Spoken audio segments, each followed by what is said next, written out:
Baik, Ustaz izin bertanya, apabila di masa lalu pernah lalai dalam menjalankan solat, lupa ya beberapa kali, apakah wajib diganti ataukah cukup dengan bertaubat kepada Allah? Karena saya pernah mendengar tidak boleh melaksanakan solat sunnah sampai semua solat yang pernah ditinggalkan diganti. Tapi saya juga pernah mendengar cukup bertaubat kepada Allah dan berjanji tidak akan mengulangi lagi. Mohon bimbingannya Ustaz. Allah barik fi. Baik. Seorang yang pernah bermaksiat, apapun itu jenisnya, baik maksiatnya terkait dengan Allah, bermaksiat kepada Allah secara langsung. Ya, contoh diminta untuk beribadah, solat itu kan bagian pokok kepatuhan kita, bukti keimanan kita kepada Allah. Quran surah ke-20 Taha ayat ke-14. Ya, solat itu bagian pokok pembuktian iman kita kepada Allah. Innani anallahu la ilaha illa ana fa'budni wa aqimis salata lidzikri. Aku adalah Allah, tak ada Tuhan yang layak dipertuhankan disembah selain aku, kata Allah, maka sembah aku. Ya, bagaimana menyembahmu ya Allah? Wa aqimis salat, tunaikan salat. Ya, untuk mengingat aku, kata Allah. Quran surah ke-20 Taha ayat yang ke-14. Ada orang tak solat. Ya, tapi dia mengaku beriman. Atau dia menunda-nunda solat. Ya, atau solat semahunya. Ada orang puasa Daud, dia solat Daud. Puasa Daud tu dia puasa Senin, Selasa dia rehat. Ya, Rabu dia puasa, Kamis dia rehat. Tu puasa Daud. Ada ni orang solat Daud. Ya, subuh dia solat, zuhur tak. Asar dia solat, maghrib tak. Itu solat Daud. Itu tidak ada. Ya, dia melakukan itu, dia maksiat pada Allah. Maksiat dalam hal ibadah. Ada maksiat hakun adami, ya, maksiat yang terjadi dari anggota-anggota tubuh pada soalan-soalan yang memang dilarang oleh Allah. Ya, lisan cakap yang baik, dia bercakap tak baik, dia mencela orang lain. Padahal Allah mengatakan, ya ayyuhalladzina amanu la yaskhar qaumin qaum. Hai orang-orang beriman, jangan saling mencela. Quran surah 49 ayat 11, ya. Dia mencela, dia bermaksiat. Semua jenis maksiat ni, baik terkait hubungan dengan Allah ibadah atau terkait dengan interaksi sosial dalam kemanusiaan, muamalah, itu cara mengobatinya untuk kembali pada jalur yang benar. Cara pertama adalah dengan bertaubat. Quran surah keempat An-Nisa ayat 17. Quran surah keempat An-Nisa ayat 17. Innamat taubatu 'ala Allahi lilladzina ya'maluna as-su'a bijahalatin thumma yatubuna min qarib. Sungguh taubat yang diterima oleh Allah itu subhanahu wa ta'ala, taubat yang diterima oleh Allah itu subhanahu wa ta'ala adalah taubat dari perbuatan buruk, su. Ya, perbuatan buruk, su itu perbuatan yang menyalahi ketentuan Allah. Ya, diminta memandang yang baik, dia pandang yang tak baik. Diminta solat, dia tak solat. Itu perbuatan buruk. Dan sumbernya dari nafsu yang digoda oleh setan. Jadi perbuatan su itu sumbernya dari nafsu yang diprovokasi oleh setan, digoda oleh setan, dikuasai oleh setan. Itu ada di Quran surah ke-12 Yusuf ayat 53. Wa ma ubarri'un nafsi innan nafsa la'ammaratun bis-su illa ma rahima rabbi. Kita tak mampu menganggap diri kita suci karena ada nafsu yang masih diprovokasi, digoda oleh setan. Orang yang mengikuti godaan-godaan setan itu, was-was setan itu, maka nanti jiwanya akan mengikuti perintah setan, mengajak pada keburukan. Itu yang disebut dengan ammarah bisu namanya. Ya, mata melihat yang buruk, su. Lisan cakap yang buruk, su. Telinga dengar yang buruk, su. Jamak dari su, sayyiat namanya. Bila banyak dikerjakan, sayyiat. Allah itu punya sifat Rahman, punya sifat Rahim, yang tidak menginginkan hambanya pulang membawa maksiat. Kamu ini lahir bersih, bersih keadaannya, tampilannya bersih, tak ada dosa, tak ada keburukan, tak ada kotoran. Kenapa pulang kepada Allah jadi kotor? Kerana itu Allah tak berkehendak. Allah tidak berkehendak bila ada hamba satu pun pulang kepada Allah dalam keadaan maksiat, dalam keadaan kotor. Maka sepanjang dia hidup diberikan kesempatan untuk taubat. Taubat ini nanti yang berpeluang membersihkan kembali kotoran-kotoran dosa dan menyucikan jiwa-jiwa yang penuh dengan dosa-dosa. Ini taubat namanya. Nah, taubat itu nanti ada 3 turunan hukumnya. Ada 3. 1, mengakui kesalahan. Salah ini. Jadi kalau kita sadar, ya pernah salah, itu sudah sepertiga taubat. Dan itu mahal sekali. Hidayah Allah mahal sekali. Itu yang tak dipunyai oleh syaitan. Syaitan itu tak punya itu. Ya, karena sifat sombong, dia tahu Allah itu penerima taubat, tapi tak mahu taubat. Ketika diminta oleh Allah itu untuk taubat, diberikan isyarat tu, dikonfirmasi, ditanya, "Ma mana'aka alla tasjud?" Ya, ma mana'aka alla tasjuda id amartuk. Kenapa kau tak mau sujud ketika aku perintahkan? Itu kan isyarat taubat. Ya, Quran surah ke-7 ayat 12. Ya, tapi dia tak mau taubat. Ya, tak mau taubat. Dia menjawab, ana khairum minhu, khalaqtani min narin wa khalaqtahu min tin. Aku lebih hebat. Nah, itu bahaya. Kesombongan itu bisa menutup seseorang untuk bertaubat kepada Allah. Itu bahaya sekali. Karena itu Allah mengharamkan kesombongan. Ya, karena sayangnya kepada hamba diharamkan kesombongan supaya masih berpeluang untuk taubat. Itu bezanya syaitan dengan manusia. Ingat ya? Manusia salah karena ada nafsu, tapi manusia taubat. Adam manusia diberi contoh oleh Allah, ya, supaya bisa diteruskan pada anak cucunya. Diberi contoh, Adam keliru. Lalu kemudian diberikan jalan taubat. Al-Baqarah ayat 37. Fatalaqqa Adamu min rabbih kalimatin fataba alaihi. Adam menerima talaqi ayat-ayat taubat. Ya, dia memohon kepada Allah, Rabbana zalamna anfusana wa illam taghfir lana wa tarhamna lanakunanna minal khasirin. Taubat, dia diterima taubatnya. Syaitan salah, diberi kesempatan taubat, dia tak taubat. Ya, jadi jangan ikuti jejak syaitan. Wala tattabi'u khutuwatis syaitan. Quran surah kedua ayat 168. Jangan ikuti langkah syaitan. Kita beza dengan syaitan, kita beda dengan syaitan. Manusia salah, manusia taubat. Syaitan salah, syaitan tak kenal taubat. Jadi kalau ada manusia bersalah, pernah berbuat salah, tak mau dia taubat, itu patut diduga. Boleh jadi sedang dikuasai oleh syaitan. Nah, jadi kalau ada pertanyaan, itu pertanyaan fitrah. Ya, saya pernah salah. Itu selalu ada fitrah itu. Ya, dua anak Adam yang pernah salah satunya bermaksiat itu dan berkehendak untuk membunuh Adam, membunuh anak Adam salah satunya. Ada kisah dua anak Adam itu di surah Al-Maidah, ya, ayat 27 itu, ya, sampai dengan 30, ya. Watlu alaihim bil haqqi watlu alaihim naba ibn adam bil haqqi id qaraba qurbanan fataqabbala min ahadihima wa lam yutaqabbal min al akhar. Muhammad SAW kisahkan, bacakan kepada umatmu, ya, tentang kisah dua anak Adam yang diperintahkan untuk berkorban. Yang satu berkorban baik, yang satu tidak. Ya, maka yang satu diterima, yang satu tidak. Maka yang kecewa ini dia merasa cemburu, ingin membunuh. Nah, ketika akan membunuh ini fatawat nafsu lahu nafsuhu, fatawat tawa itu artinya naik turun. Ya, jadi enggak ya, lakukan tidak ya. Nah, itu di fitrah kita itu selalu ada bagian fitrah yang mencegah berbuat maksiat. Ada yang sifatnya mencegah dari awal, ada yang sifatnya menyesali. Ya, menyesali itu sambil mencela. Kenapa tadi saya harus marah nih sama anak nih? Kenapa tadi saya harus mencela dia? Kenapa tadi harus saya cemberut? Kenapa tadi saya harus berkata yang kasar? Padahal saya bisa berkata yang lembut. Nah, itu ada penyesalan yang kedua sambil mencela diri. Nah, bagian yang kedua ini setelah tak mampu mencegah, dia menyesali, disebut lawam namanya. Sifatnya lawamah. Ya, makanya ada yang dikenal dengan nafsul lawamah. Diri, jiwa yang mencela. Kenapa melakukan itu? Nanti puncaknya terjadi di akhirat, saat kembali, saat hari kiamat. Ya, banyak orang menyesal, kenapa dulu tak begini? Kenapa dulu harus begitu? Nah, itu ada di surah Al-Qiyamah, surah ke-75, ayat yang kedua. La uqsimu biyaumil qiyamah, wa la uqsimu bin nafsil lawamah.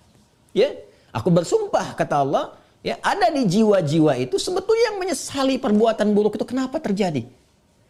Nah, taubat itu karena harus membuktikan kesungguhan untuk berubah, itu harus menyentuh kepada jiwa yang terdalam tadi. Karena itu harus ada unsur pengakuan, yang kedua unsur penyesalan.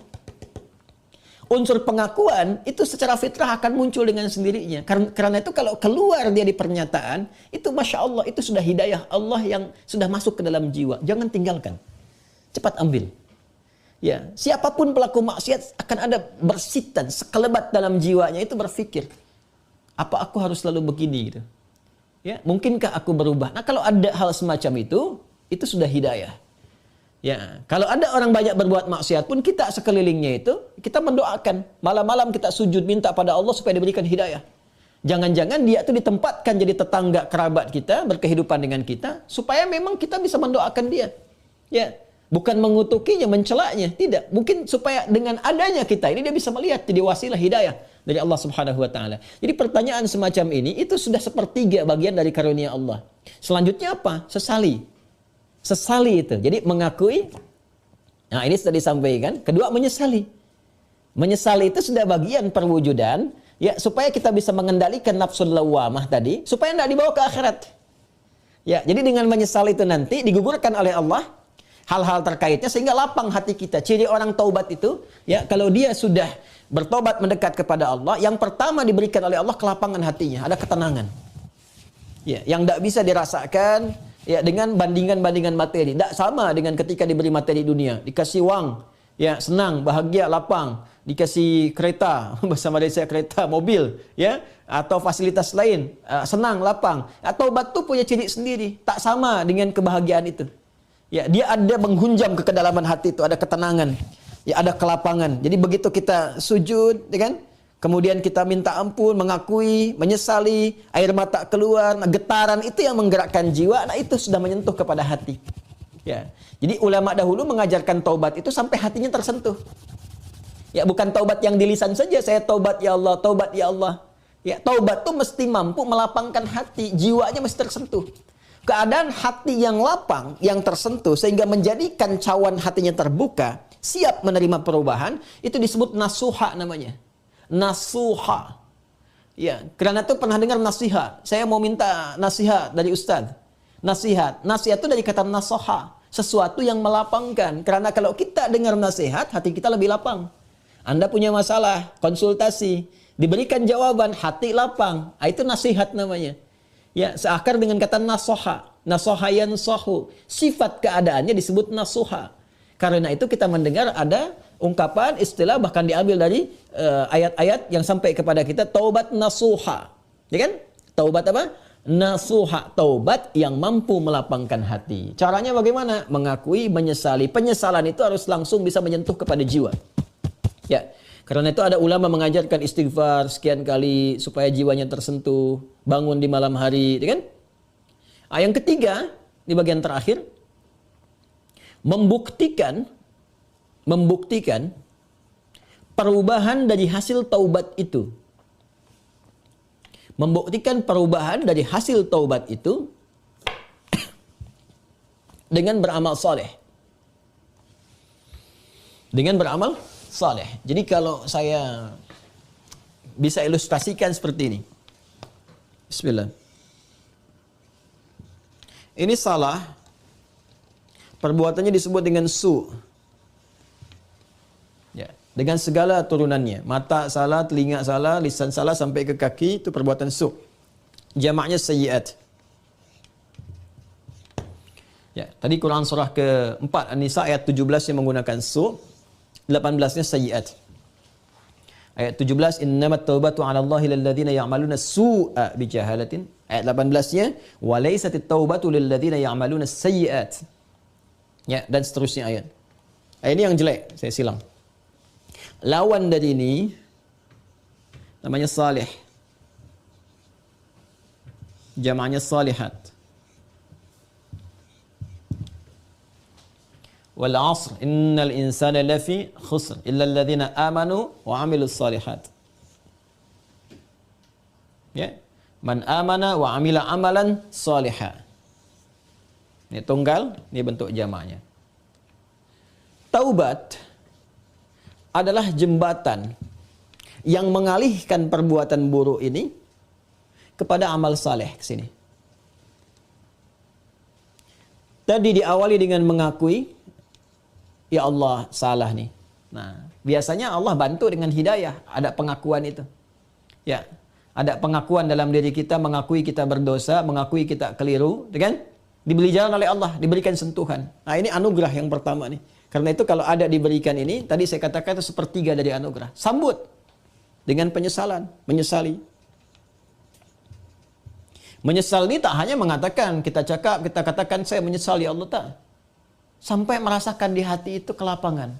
Itu yang disebut nasuha. Taubat nasuha, taubat yang melapangkan kepada jiwa, kepada hati. Ya, sampai merasa tenang, enak, kan? Mampu membezakan antara ini keliru, ini benar, kan? Kita menyesal, air mata keluar. Makanya Nabi pernah menyampaikan dalam kondisi seseorang itu, Masya Allah, kan?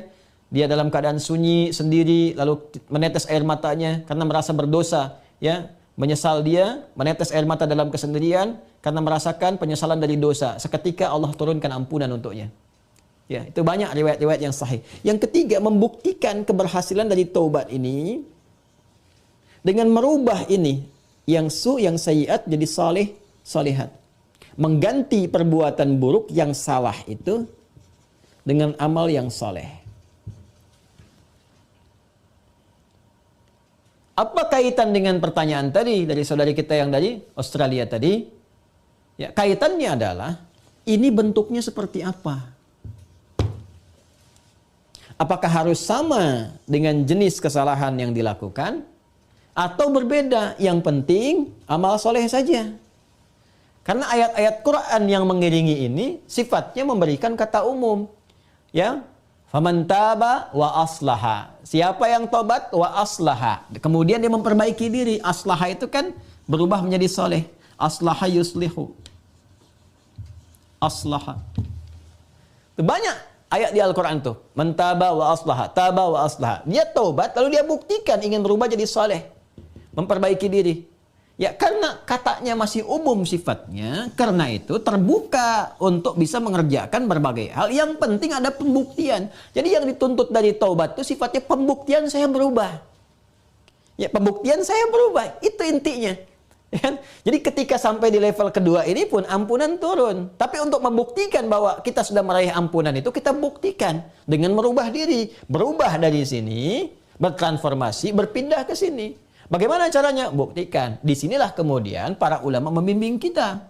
Ya, ada pendapat misalnya yang mengatakan kalau jenis yang ditinggalkan perbuatan sayyiatnya atau maksiatnya ya terkait dengan ibadah kepada Allah, pernah meninggalkan salat, ya kan?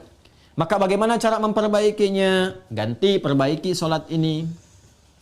Ya.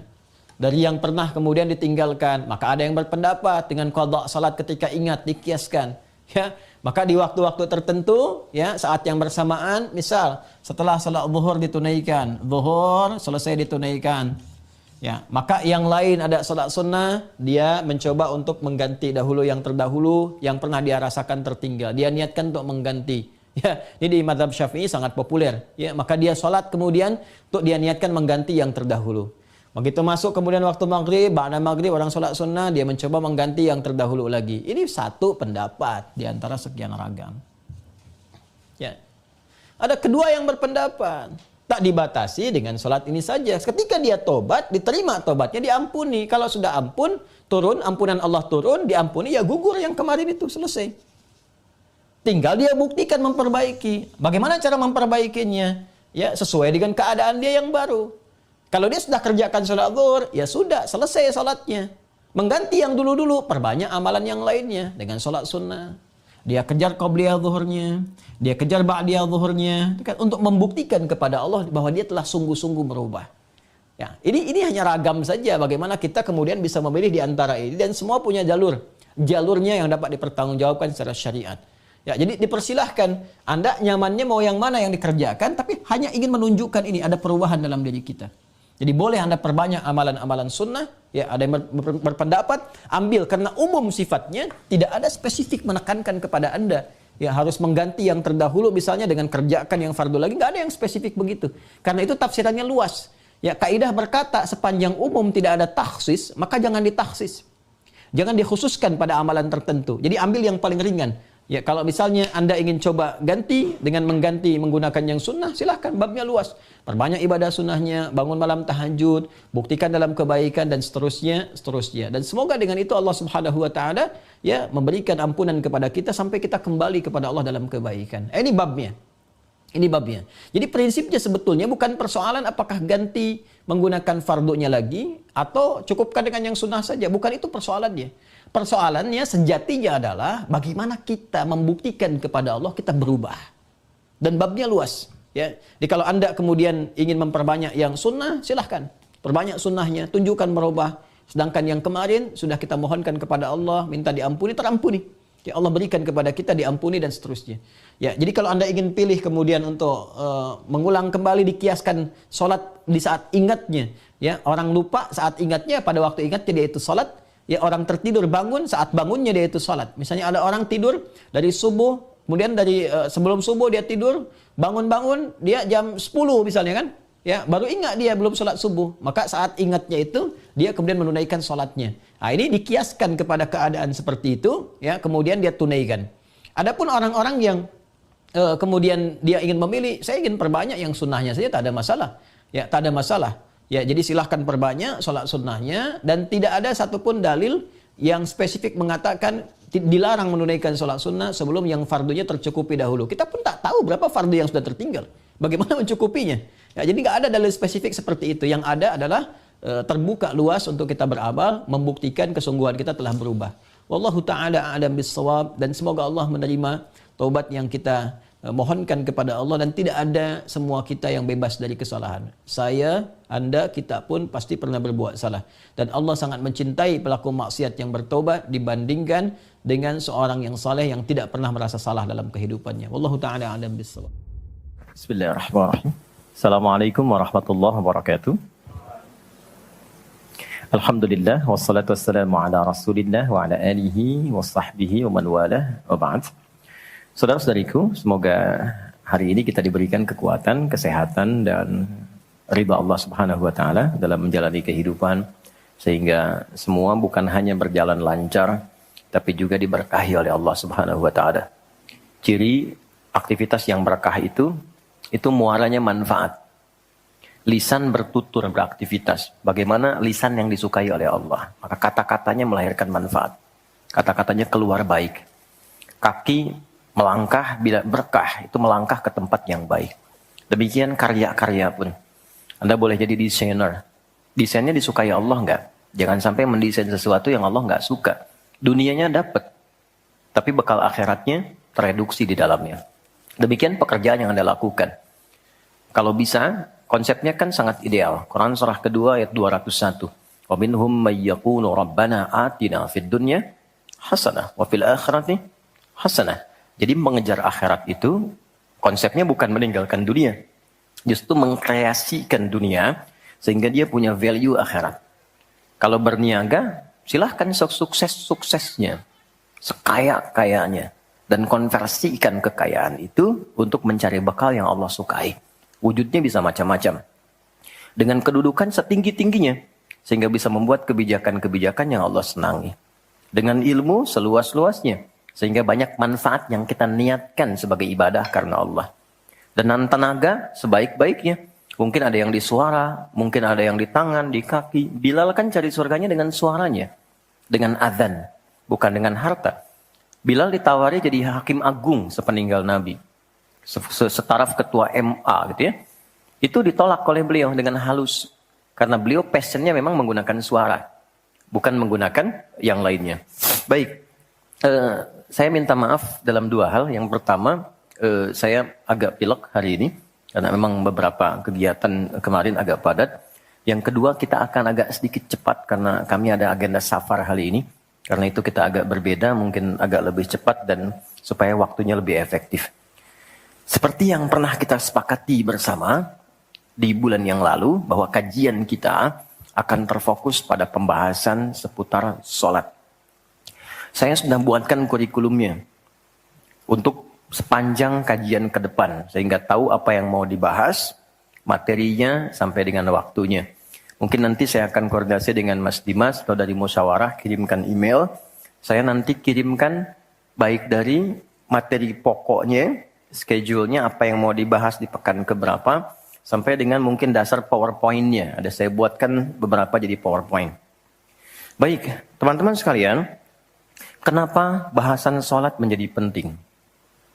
Ya, ini dulu.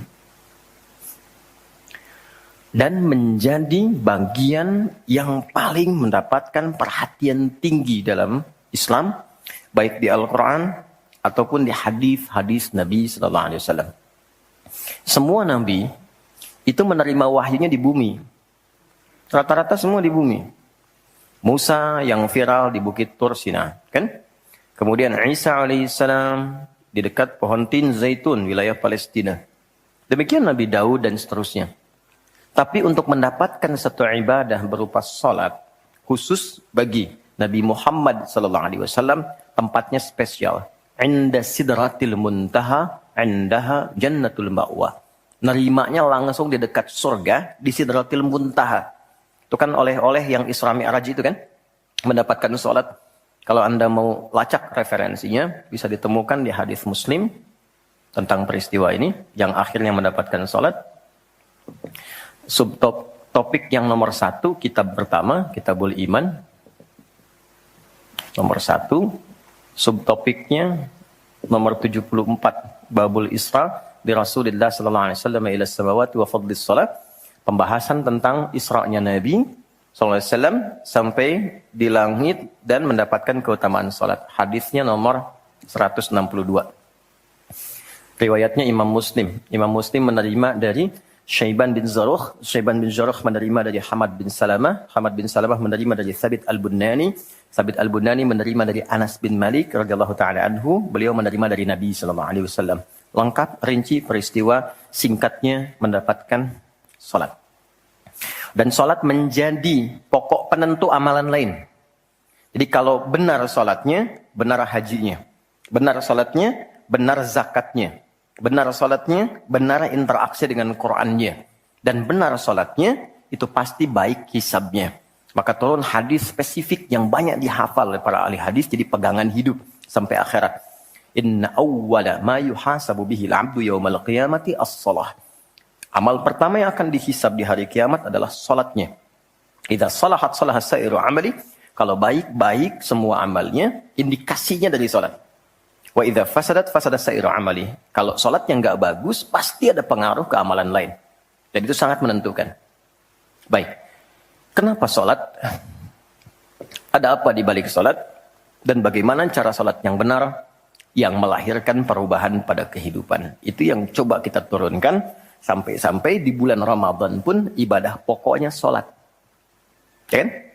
Ibadah pokoknya salat loh. Sampai Nabi mengatakan, "Man qama Ramadhana imanan wa ihtisaban, ghufira lahu ma taqaddama min dzambi." Spesial untuk Ramadan, orang yang salatnya benar khusus di Ramadan, di malam harinya yang kita kenal dengan tarawih, kalau benar salatnya dan ada getaran pada jiwanya, lalu dia berdoa spesifik, maka yang pertama Allah berikan mengampuni semua dosa yang pernah ia kerjakan selama hidupnya. Nah, itu nggak main-main. Artinya merubah dia menjadi lebih baik. Itu salat. Karena itu kenapa ada tambahan di Ramadan spesifik untuk meningkatkan salat tarawih. Berarti ada sesuatu yang sangat penting. Yuk kita mulai. Pertama kita akan bahas dari segi nama. Dan kedua, kita akan bahas dari segi fungsi atau hikmah atau manfaat.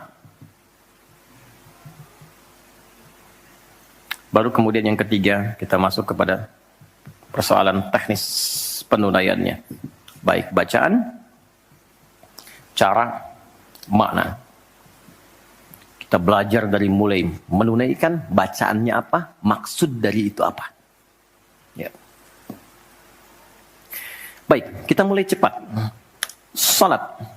Apa itu salat? Doa. Apalagi? Kenapa doa disebut salat? Kenapa nggak disebut doa aja? Apa itu salat? Doa. Apa itu doa? Salat. Oke, yuk kita urutkan dari segi katanya dulu. As-salah, kurang lebih begini.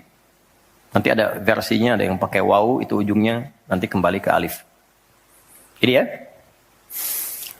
Teman-teman, salat itu seakar dengan kata silah. Silatun.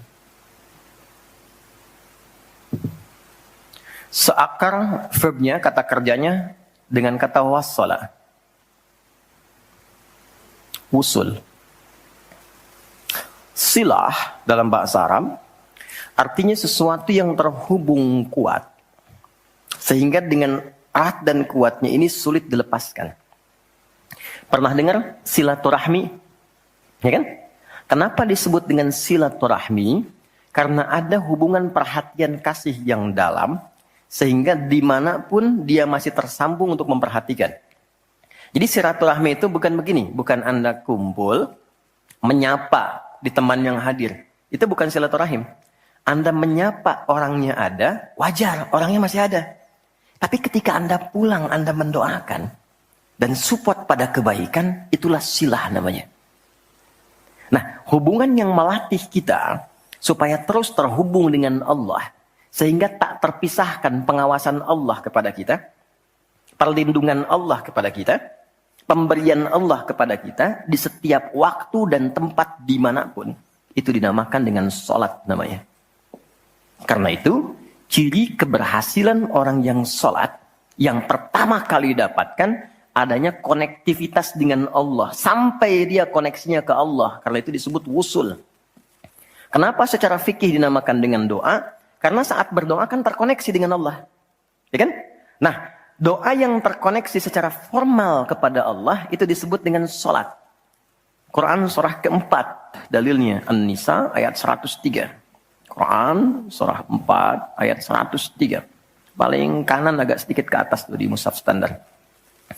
فَإِذَا قَضَيْتُمُ الصَّلَاةَ Maka jika Anda telah tuntas mengerjakan sholat, فَاذْكُرُوا اللَّهَ Maka cirinya, dia akan cepat terkoneksi kepada Allah. Itu pengertian hikmahnya.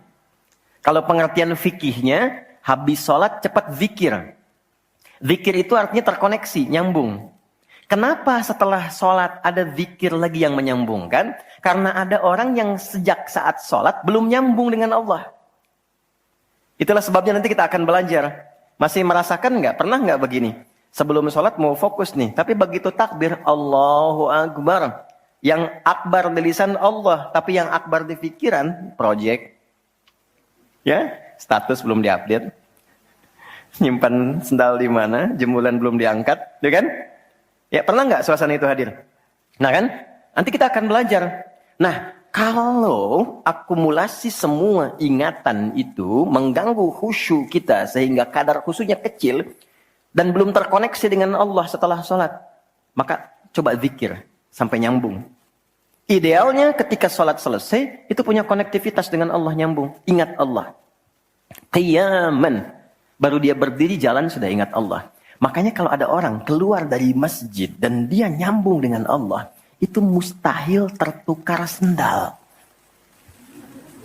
Oke? Karena saat dia pakai, dia merasa diawasi Allah. Ya Allah salah, bukan punya saya. Yang saya yang itu rupanya dia pakai, padahal dia ke masjid nggak pakai sendal. Ini memang ada yang salah dengan sholatnya. Oke? Balik ke sini.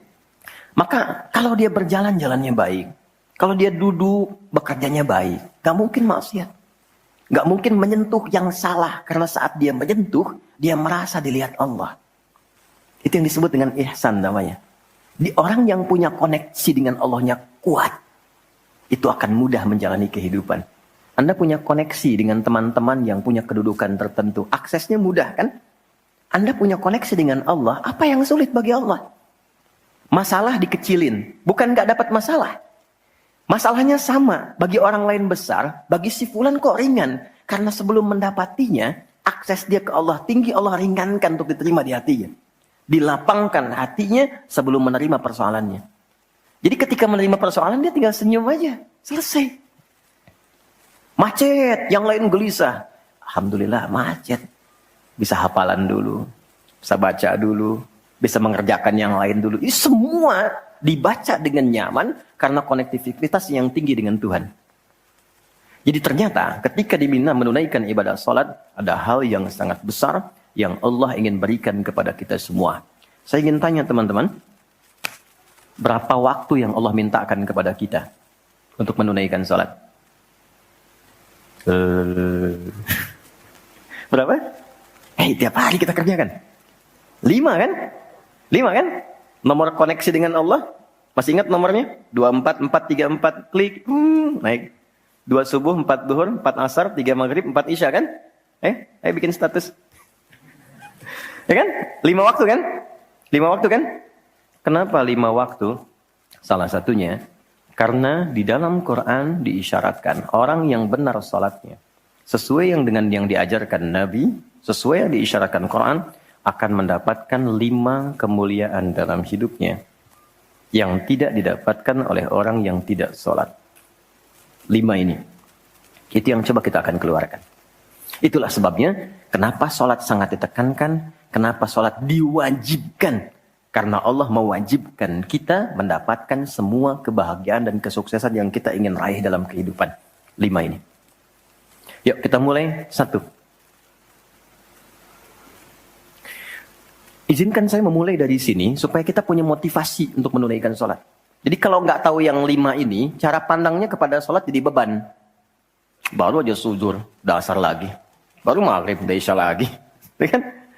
Nah, ayo isya. Tadi kan udah mau maghrib. Kan? Pernah merasakan itu? Karena cara pandangnya menilai sholat sebagai beban. Padahal ketika Allah wajibkan, itu cara mewajibkannya bukan sebagai beban. Sebagai motivasi yang mengantarkan pada keindahan. Satu, kita cepat. Quran, surah ke-20 di ayat yang ke-14. Tafsirnya Quran surah 13 ayat 28. Satu paket. Kita pakai Quran hadis aja ya, biar nggak bisa didebat. Oke, Quran surah ke-20 ayat 14. Innani anallahu la ilaha illa ana fa'budni wa aqimis salata li dzikri. Sayalah Allah, kata Allah. La ilaha illa ana. Gak ada Tuhan yang layak dipertuhankan kecuali saya. Ini kalau kita belajar ngaji tentang tauhid, ya, belajar mengaji tentang dasar keyakinan, akidah. Ini ayat yang paling real, yang paling mudah dipahami, yang paling kuat pengakuannya. Saya coba mengumpulkan koleksi beberapa kitab-kitab yang disucikan. Saya kumpulkan. Nggak ada satupun kecuali di Quran yang tegas mengatakan, Tuhannya langsung mengatakan. Tidak mewakili perwakilan. Sayalah Allah. Satu-satunya yang dipertuhankan, sembah saya. Coba di Quran.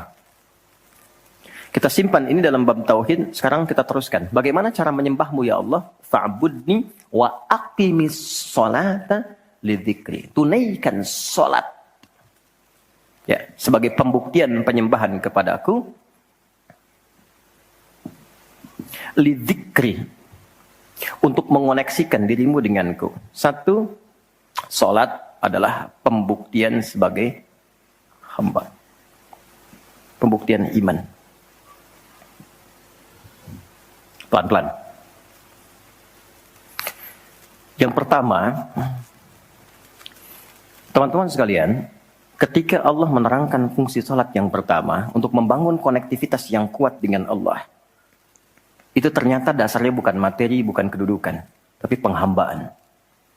Supaya engkau membuktikan diri engkau itu hambaku, sembahku, lewat sholat. Jadi kalau ada orang yang mengatakan, Tuhanmu siapa? Allah, tapi dia nggak mau sholat, itu kata Nabi belum sempurna kebertuhanannya kepada Allah. Ya, al-farqu bainal mu'min wal kafir tarku sholat, kata Nabi. Perbedaan orang yang mengaku beriman dengan yang belum beriman dilihat dari sholatnya. Jadi kalau dia sudah menunaikan sholat, itu pembuktian keimanannya kepada Allah, kebertuhanannya. Jadi kalau ada orang mengaku muslim, dia belum menunaikan sholat, maka dipertanyakan keimanannya. Karena itulah kemudian kata sholat disebut juga di Al-Quran dengan kata iman. Buka Quran surah kedua, ayat 143. Lihat di pertengahan. Wa ma kana Allahu liyudhi'a imanakum. Jika ada hamba siapapun menunaikan sholat, aku nggak akan sia-siakan sholat yang dilakukan dengan imannya itu. Maksudnya apa? Akan dibalas, diberikan perhatian sesuai dengan kadar sholatnya. Disebut dengan iman. Dan yang paling dahsyat, ketika seseorang sholat menghamba, kan gerakannya ruku, sujud, menghamba kan? Maka naik statusnya dari sekedar manusia biasa menjadi abdun. Teman-teman, ini rahasia besarnya. Perintahnya, fa'budni, yang kita baca, iyyaka na'budu, asal katanya dari kata abada, orangnya abdun, jamannya ibad. Dan tidak pernah disebutkan dalam Quran kata abdun, kecuali untuk mengangkat derajat hamba di hadapan Allah. Contoh. Nabi Muhammad ketika peristiwa Isra dan Mi'raj dipanggilnya dengan nama apa? Quran surah 17 ayat 1. Subhanalladzi asra bi'abdihi. Tidak disebut nabi, tidak disebut rasul, tapi abdun. Nabi Sulaiman ketika diberikan kekuasaan besar, punya kedudukan yang hebat sampai menundukkan awan. Ya, sebelum Songgohan punya awan kinton, Nabi Sulaiman sudah punya duluan. Suzuka Yatanbe tahun 96 kan, bikin komiknya. Saya nggak terlalu baca itu atau tonton, tapi saya tahu. Itu awan ditundukkan, angin bolak-balik. Ketika mendapatkan kedudukan itu, sifat yang disebutkan abdun, bukan nabi. Bukan rasul. Quran surah 38 ayat 30. Wa wahabna li Dawuda Sulaiman ni'mal abdu. Oke, Nabi Zakaria alaihissalam ketika akan diangkat statusnya dari suami menjadi ayah dan sudah berharap tinggi. Dikabulkan, naik status, diberikan anugerah, disebutnya dengan abdun. Quran surah 19 di ayat yang kedua. Zikra rahmati rabbika abdahu Zakaria. Nabi Nuh diangkat status memimpin kelompok generasi manusia setelah Nabi Adam. Naik ke kapal, jadi pemimpin besar. Begitu diangkat, yang disebut statusnya abdun. Quran surah 17 ayat 3. Innahu kana abdan syakura. Kenapa disebutkan abdun? Abdun itu sifat penghambaan. Semakin tinggi ibadahnya, semakin tinggi pendekatannya ke Allah, semakin diangkat. Jadi dengan Allah itu karena Allah Khalik, kita makhluk. Laisa kamitslihi syai', enggak sama sifatnya. Jadi kalau ke Allah itu jangan terlalu ngangkat. Kalau tinggi direndahkan, kalau rendah ditinggikan. Karena itu kenapa saat sholat kita merendah supaya ditinggikan. Itu poinnya. Jelas ya? Itulah sebabnya kenapa Nabi dijamin surga, turun surah Al-Kautsar itu. Satu-satunya Nabi yang sebelum wafat turun surganya. Rasulullah. Dengan turunnya surah Al-Kautsar. Kenapa? Salah satunya karena ibadahnya. Coba lihat kesaksian Sayyidah Aisyah itu di Al-Bukhari nomor hadis 1147. Kedatangan tabi'in namanya Abu Salamah bin Abdurrahman. Tanya bagaimana sholat malamnya Nabi. Kata Sayyidah Aisyah, jangan ditanya panjang dan khusyuknya. Panjang dan bagusnya. Beliau memang sholatnya 4 rakaat di awal. Tapi jangan tanya panjang dan bagusnya. Beberapa sahabat dulu pernah pengen tahu, penasaran. Diikuti sholat di belakang Nabi. Ternyata rakaat pertamanya. Dikira Al-Baqarah 100 ayat. Akan ruku. Ternyata disambungkan ke 286 ayat sampai selesai. Dikira setelah selesai akan ruku. Ternyata Alif Lam Mim lagi. Ali Imran sampai selesai. 200 ayat. Dikira ternyata setelah la'alakum tuflihun 200 ayat Ali Imran akan ruku. Nyambung An-Nisa 176 ayat. Baru kemudian ruku setelah 5 juz 4 halaman. Ruku. Besoknya orang-orang ini nggak ikutan lagi. Udah. Lain memang levelnya. Salam. Tersentuh kaki Nabi itu dengan tangan Sayyidah Aisyah. Ini menunjukkan sederhana kehidupannya. Bayangkan kan, suami sholat, istri tidur, nyentuh bagian kaki. Kira-kira tidurnya, alasnya di mana tuh? Nabi besar loh, ahli surga, hebat, pemimpin besar. Kehidupan demikian. Tapi kalau sedang beramal, kaya. Sodakoh, kaya. Sholat, kaya. Kakinya bengkak. Kata Sayyidah Aisyah, kenapa begini ya Rasulullah? Alam takun madmuna, alam takun ma'sumah. Engkau kan dijamin surga, surahnya sudah turun. Engkau dijaga dari kesalahan maksum. Jawabannya ringan sekali. Afala akunu abdan syakura abdun. Apa enggak boleh aku menjadi hamba yang bersyukur? Ternyata syukur itu kalau dulu para nabi itu pakai ibadah. Jadi kalau dapat nikmat nih teman-teman, ini rahasia hari ini ya. Di antara kita saja ya. Karena saya enggak bagi di yang lain nih, cuma di sini nih. Ya. Para nabi itu, kalau mereka dapat nikmat apapun, itu yang dilakukan syukur. Dan syukurnya lewat ibadah. Contoh, biasa kan suka hadir ulang tahun ya. Masuk ulang tahun kesekian. Nabi tiba-tiba hari Senin puasa. Ditanya oleh sahabat, ya Rasulullah kenapa puasa? Kata Nabi, ini hari lahirku. Jadi mensyukuri nikmat kelahiran dari waktu yang telah berjalan, itu pakai ibadah. Begitu dapat anugerah surga, turun Al-Kautsar, malah diminta ibadah oleh Allah. Inna a'tainakal. Setelah itu apa? Fasolli li rabbika. Tingkatkan sholat, tambahkan amal lewat harta.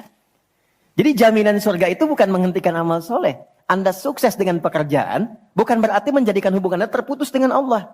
Yang paling aneh kan Allah udah ngasih rezeki banyak, kok dipakai maksiat hasilnya?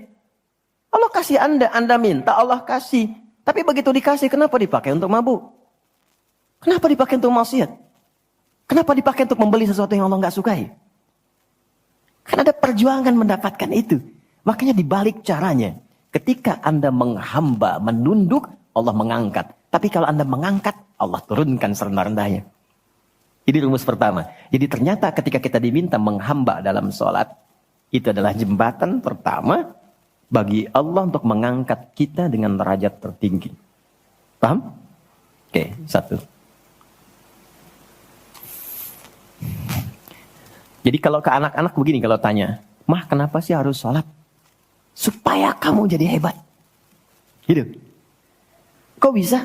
Lihat Umar. Sebelum sholat, orang biasa. Kerjanya begini, cuman jalan-jalan, mabuk dan sebagainya. Tapi setelah sholat, dia jadi pemimpin yang sangat hebat. Dia hafal sekian bahasa. Dia dirikan sekolah-sekolah. Pemikirannya hebat, tangguh orangnya. Di mana-mana dikagumi. Itu. Kalau ada karyawan Anda bertanya, kenapa Pak harus sholat? Supaya kita makin sukses proyeknya. Makin banyak omsetnya. Coba lihat Abdurrahman bin Auf. Bukankah sebelum dia sholat dia kaya tapi biasa, malah hilang kekayaannya. Tapi setelah dia sholat dan dia praktekkan makna-makna dalam sholat, meningkat level kekayaannya sampai yang ketiga tertinggi. Dari kaya banget, kebangetan kayanya. Tuh, kapaknya terbuat dari emas kan? Abdurrahman bin Auf. Itu setelah sholat. Itu viral sekali kisahnya. Ya, jadi ini bagian pertama. Jadi ketika ada panggilan hayya 'alas shalah, atau sejak Allahu Akbar, rasakan panggilan itu ingin mengangkat derajat kita. Jadi kalau panggilan sholat itu dipahami sebagai hanya tuntutan ibadah, nanti jadi beban. Allahu Akbar, si ngantuk ya Allah. Tapi ketika Anda sudah merencanakan, kan malamnya kita bikin kurikulum, kan kegiatan kita tuh nyambung. Malamnya istighfar, menyiapkan kurikulum untuk besok. Istighfar itu mengoreksi yang belum bagus apa hari sebelumnya. Katanya pengen ke surga, surganya Firdaus, tapi sholatnya masih bolong-bolong. Baca Quran belum maksimal, sedekah belum ada. Kita koreksi besok direncanakan. Saya pengen sholat di tempat ini. Besoknya saya akan misalnya mengerjakan ini, capaiannya ini. Bikin kurikulum A sampai Z. Begitu kita bangun tidur, dipanggil. Allahu Akbar. Yang kita siapkan itu tadi, rencana. Dibawa menghadap Allah, minta kemudahan. Minta perlindungan, minta pengangkatan. Makanya kenapa sholatnya disebut subuh dari kata asbah. Sesuatu yang sudah siap dengan rencana. Wasubhi idza tanaffas. Quran surah 81 ayat 18. Di orang Islam itu bangun dari tidur, dia sudah punya rencana yang mau dia siapkan ke depan apa. Jadi nggak ada ceritanya ke depan bingung. Jam 7 mau kerjakan apa, 9 ada di mana. Rencana itu dibawa menghadap Allah. Dalam sholatlah kita mintakan kemudahan. Itulah pengantar, pengangkat derajat. Jadi ketika azan berbunyi kalimatnya Allahu Akbar. Ini peluang saya. Jelas? Halo, jelas? Alhamdulillah. 2, masih di sini. 2. Wa aqimis salata lidzikri, tunaikan salat untuk mengingatku.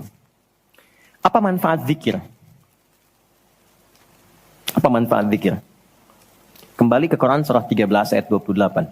Ala bidzikrillahi tatmainnul qulub. Yakin, ala itu harful ikhbar wa taukid. Huruf yang berfungsi menginformasikan dan menegaskan. Kata Allah, yakinkan pada jiwamu. Semakin banyak engkau berzikir, dampaknya semakin tenang hatimu. Jadi kalau sedang gelisah, zikir. Bukan update status. Ingat ya?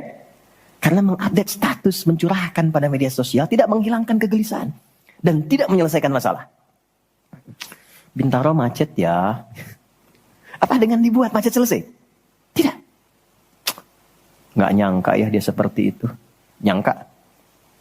Ketika ada orang mengatakan nggak nyangka, sedang nyangka dia tuh. Dan tidak selesai masalahnya. Apa kata Quran? Jika Anda sedang gelisah, optimalkan zikir.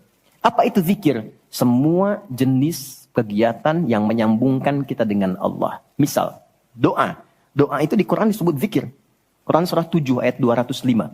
Wadhkur rabbaka fi nafsika tadarruan wa khifatan wa dunal jahri minal qaul. Kalau Anda sedang gelisah banyak persoalan, alih-alih mengeluh, angkat tanganmu minta kepadaku. Bukankah saat berdoa menjadi semakin tenang? Solusi belum datang, tapi hati lebih tenang kan? Dan jiwa yang tenang itu melahirkan pemikiran yang gemilang. Hasil yang cemerlang. Jadi begitu kita lebih tenang, lebih mudah menanti solusi. Anak belum pulang, doa. Besok ada ujian, doa. Ada proyek mau dilakukan, kita gelisah, doa. Itu fitrah. Quran itu disebut zikir. Quran surah ke-15 ayat 9. Inna nahnu nazzalna dzikra wa inna lahu lahafizun. Kalau sedang gelisah, masalahnya kompleks, ambil wudu, ambil mushaf, buka. Itu baru pegang mushaf, baru buka. Dampaknya ke hati itu kuat. Begitu Anda baca dengan suasana yang tenang, nyaman ke jiwa. Yang paling dahsyat kadang-kadang dibuka, mushafnya acak, keluar ayatnya sesuai dengan masalah kita. Tuh. Itu Quran. Ya. Apalagi kalimat thayyibah. Subhanallah, alhamdulillah, Allahu akbar, masya Allah, astagfirullah. Itu zikir.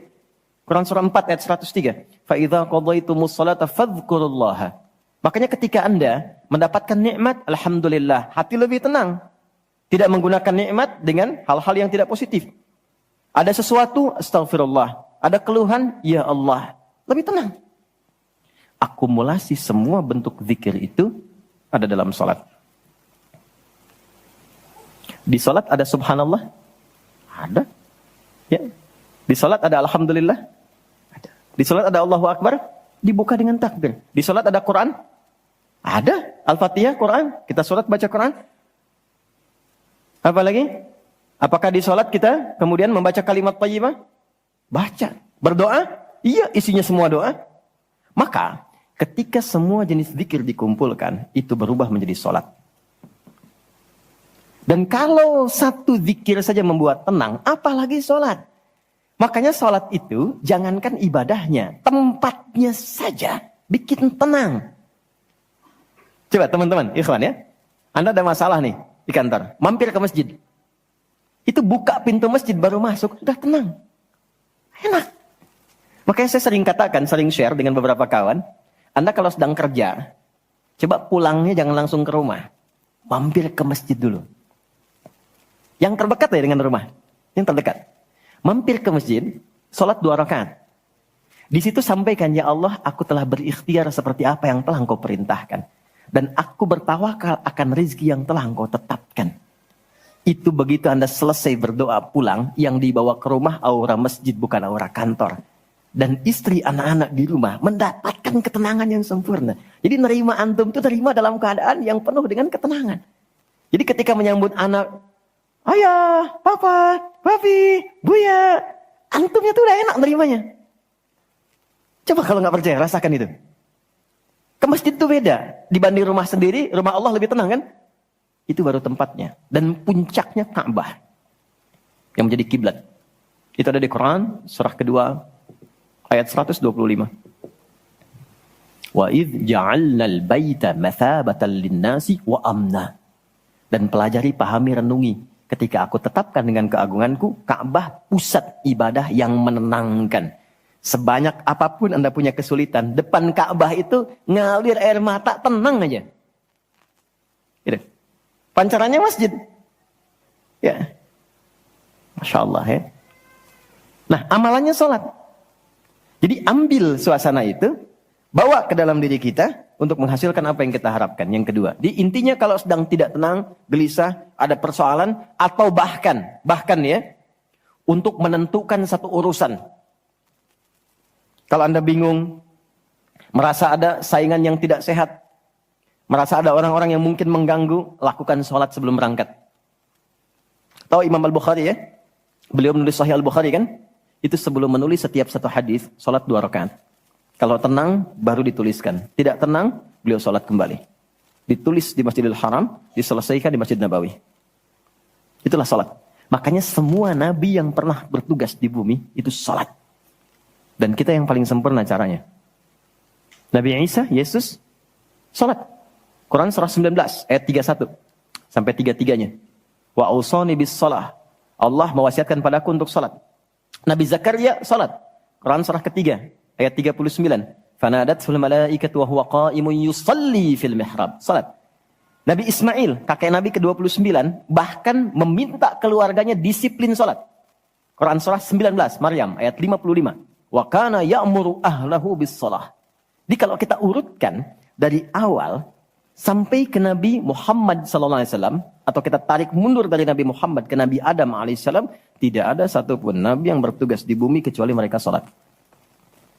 Muhammad SAW bin Abdullah bin Abdul Muttalib bin Hashim bin Abdul Manaf bin Qusay bin Murrah bin Kilab bin Ka'ab bin Ghalib bin Fihir bin Malik bin Nadar bin Kinana bin Khuzaimah bin Mudrika bin Ilyas bin Nizar bin Mudar bin Ma'ad bin Adnan bin Adi bin Adri bin Muqawwam bin Nahur bin Ya'rub bin Yasjub bin Ismail alaihissalam bin Nabit bin Ismail alaihissalam bin Ibrahim alaihissalam bin Adhar bin Nahur bin Abir bin Kinan bin Arfakhshad bin Sam bin Nuh alaihissalam bin Mihlail bin Matushala bin Kinan bin Anwas bin Tith bin Adam alaihissalam. Semua tersambung. Saya ulangi. Semua salat. Oke? 3. Quran surah 29 ayat 45. Salat bila dikerjakan dengan benar akan merubah pelakunya menjadi lebih baik. Secara singkatnya, salat mendidik kita menjadi pribadi yang baik. Nah, sumber keburukan itu yang menjadi lawan dari baik itu ada 2. Jadi kalau ada orang yang tidak baik, anak yang kurang baik, ayah yang kurang baik, ibu yang kurang baik, itu artinya ada 1 dari 2 ini yang melekat pada dirinya. 1 disebut dengan fakhsya.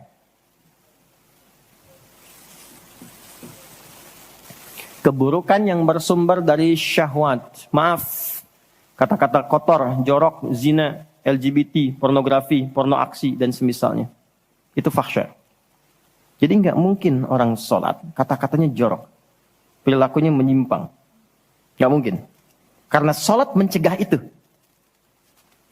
Atau mungkar. Maaf, keburukan yang bersumber dari nafsu perut dan akal. Mencuri, korupsi, mencela, berdusta, membunuh, merampok, menyakiti, dan semisalnya. Itu mungkar. Makanya ketika seseorang berbuat itu, hatinya mengingkari. Itu disebut mungkar. Hatinya mengingkari. Maka orang sholat, pasti bila sholatnya benar, karena dia tersambung dengan Allah, fakhsya dan mungkarnya tertekan. Yang muncul jiwa baiknya, jiwa takwanya. Ketika yang muncul kebaikannya, yang buruknya ditekan, maka yang keluar dari semua bagian tubuhnya, semuanya perilaku baik. Itulah sebabnya ketika Allah berfirman tentang hal ini, disampaikan di Quran surah 29 ayat 45. Innas sholata tanha anil fakhsya wal munkar. Mengujinya gampang. Kita uji dengan sejarah pendekatannya. Semua masyarakat di era Nabi, itu kan sebelum masuk Islam, perilakunya itu sangat menyimpang. Tidak kenal kebaikan. Tak kenal kebaikan itu jahlun namanya. Orangnya jahil. Kalau disatukan jadi jahiliyah. Gak kenal kebaikan. Ya, maaf, yang mencuri banyak, zina khatam. Ya, perilaku menyimpang banyak. Disebutnya jahiliyah. Tapi ketika datang risalah Islam, yang diajarkan pertama salat. Salat merubah mereka dari jahiliyah menjadi khairu ummah. Kalau ada yang paling jujur, itu. Yang paling dermawan, itu. Yang paling baik, itu. Paling disiplin, itu. Kok bisa salat ditunaikan bisa merubah seseorang jadi lebih baik? Ada sesuatu dalam salatnya. Itu yang nanti kita akan pelajari. Itulah sebabnya kenapa anak-anak dari kecil usia 7 tahun khususnya yang diajarkan sholat. Masih ingat hadisnya? Ya, saat anak berusia 7 tahun ajarkan sholat. 10 tahun dia masih malas, beri pelajaran yang membuat dia mengerti. Bukan berarti harus memukul ya. Kalau di Arab adatnya begitu, itu biasa. Doroba itu memberi pelajaran maksudnya. Kurangi uang jajannya, berikan pelajaran yang baik kepada dia supaya mengerti kenapa mesti sholat. Kenapa dari usia 7 tahun? Supaya anak itu tumbuh jadi baik. Itu maksudnya. Cuma anak sekarang advance. Gen Z yang sekarang itu sebelum sholatnya sempurna, TK sudah manasik ya. Enggak apa-apa sih, cuma ini maksimal dulu yang kedua ya. Oke, 4, saya cepat karena waktu kita terbatas. 4. Sholat bila dikabulkan, bila dilakukan dengan benar. Saya ulangi, sholat bila dilakukan dengan benar. Sesuai isyarat petunjuk Al-Quran dan contoh yang disampaikan Nabi, maka bisa mempercepat terkabulnya doa. Oke? Mempercepat terkabulnya doa. Itulah kenapa secara bahasa sholat disebut doa, Kalau benar mengoneksikan diri kita dengan Allah sang pengabul doa, koneksinya cepat, sinyalnya kuat, itu nggak ada sekat, menggoncang aras, langsung dikabulkan. Dan nggak ada jeda. Oke, Quran langsung, surah ketiga, ayat 38 sampai 39. Surah 3 Ali Imran, ayat 38 sampai 39. Kita belajar dari kisahnya Nabi Zakaria alaihi salam. Contoh kecil sekali. Secara singkat sudah berumah tangga, sudah sekian lama, rambut sudah memutih, fisiknya sudah letih, itu dilukiskan di surah Maryam nanti, ayat 1-9 kita dapati. Istri divonis secara medis, nggak mungkin punya keturunan. Secara medis loh, sudah menopause dan maaf, mandul. Secara medis nggak mungkin, secara klinis nggak mungkin. Tapi ini yang paling hebat. Jika manusia, catat ini baik-baik ya, jika manusia sudah menyimpulkan nggak bisa, itu tanda langsung dari Allah supaya menengadahkan permohonan langsung kepada Allah tanpa campur tangan makhluk. Karena Allah ingin mengabulkan apa yang Anda minta secara langsung, bukan lewat campur tangan makhluk. Baca itu. Dan pahami untuk tidak putus ikhtiar. Jadi kalau rahmat Allah itu jangan dibawa dengan putus asa. La taqnatu min rahmatillah. Jangan pernah putus asa. Jangan ada bahasa begini, ya nggak mungkin, ya nggak bisa. Jangan diambil. Begitu orang mengatakan nggak mungkin, itu tanda dari Allah. Allah ingin memberikan langsung tanpa campur tangan manusia. Maka apa yang dilakukan Nabi Zakaria? Beliau kemudian sholat di mihrabnya Maryam. Ini saya sedikit bahas tentang mihrab, sedikit saja. Quran surah 3 dulu, di ayat 37. Di paling kiri sebelah bawah, pojok di mushaf standar.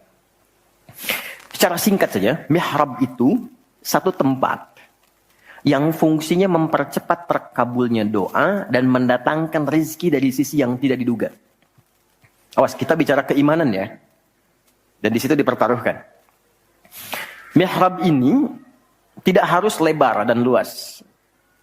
Sehamparan sejadah nggak ada masalah. Yang penting kita gunakan untuk ibadah saja. Di luar ibadah keluar. Itulah kenapa tempat imam disebut mihrab. Kenapa? Karena imam mewakili makmum untuk memohon kepada Allah dalam sholat berdoa. Makanya kualifikasi imam mesti khusus, bukan imam biasa. Baik. Kemudian, tidak harus di masjid, di rumah boleh dibikin. Maryam pernah dibuatkan mihrab. Saat beliau mengkhususkan diri ibadah, di situ apa yang terjadi? Fataqabbalaha rabbuha biqabulin hasanin wa ambataha nabatan hasanan wa kaffalaha Zakaria. Kullama dakhala 'alayha Zakaria al-mihrab wajada 'indaha rizqa. Qala ya Maryam anna laki hadha? Qalat huwa min 'indillah. Innallaha yarzuqu man yasha' bighairi hisab. Ini poinnya. Setiap Nabi Zakaria mengantarkan kebutuhan Maryam, pakaiannya, makanannya, kebutuhannya, itu sudah ada. Dan ingat, status Nabi Zakaria itu Nabi loh. Beliau tahu itu pasti dari Allah. Tapi ingin dikonfirmasi apakah pendidikan beliau selama ini sudah meresap pada jiwanya atau belum. Ditanya, Maryam dari mana semua ini? Maka beliau jawab, Maryam jawab, huwa min indillah. Paman, ini semua dari Allah. Baik ya? Allah memberikan apapun yang ia kehendaki tanpa batas pada siapa yang diingini. Maka ini dibaca oleh Nabi Zakaria. Mayyasha itu. Jadi kalau ada di Quran diksi mayyasha, jangan simpulkan ini untuk dia saja. Maksudnya, jadi seperti dia, maka Allah akan berikan seperti Allah berikan kepada dia. Maka Nabi Zakaria kemudian sholat di mihrabnya Maryam itu. Minta sesuatu yang selama ini kata orang terbatas. Apa yang dilakukan? Sholat. Dalam sholatnya minta. Perhatikan cara mintanya. Satu, menyebut nama Allah sesuai kebutuhan. Jadi Allah bentangkan semua nama terkait semua kebutuhan kita. Anda butuh rizki, sebut ya Razak. Anda butuh ilmu, sebut ya Alim. Ya kan? Anda butuh ketahanan mental diri, sebut ya Sabar. Itu 99 tersebar. Itu rumusnya di Quran surah ke-17 ayat 110. Quran surah 17 Al-Isra ayat 110. Qul id'ullaha awid'ur rahman. Ayyamma tada'u falahul asma'ul husna. Kalau Anda punya persoalan, segera curhatkan kepada Allah, minta, berdoa. Sebut ya Allah yang standar, atau ya Rahman, naik sedikit, atau pilih nama yang sesuai kebutuhan kita. Jadi nggak harus semua disebut. Takutnya nggak butuh dikasih. Ya Allah ya Sabar, nggak pengen punya masalah, turun masalah kan?